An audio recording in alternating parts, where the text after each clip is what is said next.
So today we're gonna strip and paint these hinge pieces that the previous owner let get scraped up enough to the point where the paint got kind of rusty, and then they just painted over it with like house paint with a paintbrush, it looks like. And they're pretty nasty. And since the exterior's still in pretty decent condition in this, I figured this will be an easy quarantine project to take on. So I've taken the doors off, laid them out. It's pretty easy if you've never done it. Do it because you own a Jeep. And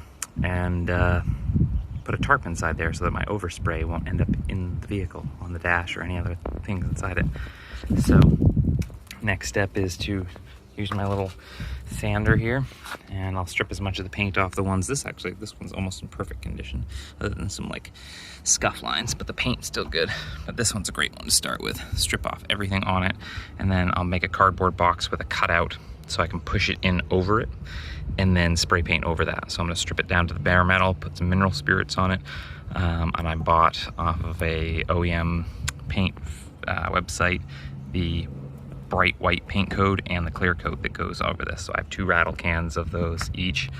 So that should cover this and many more little touch-ups along the way.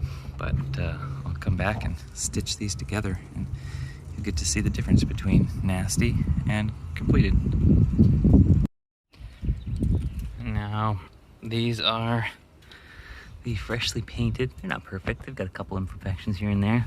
And they are bright white, as they should have been. And this is just the little cutout box that I used to poke them through. Poke that through there and paint over them. I'm about to do the clear coat now. There was also this rolled piece of metal here that I rolled back out, and because of the bend in the metal itself right here, it had cracked the paint and started to rust, so I stripped that down and masked it out. And I had a couple other spots too. There's one up here, and then one little ding from a rock on the hood that I masked out.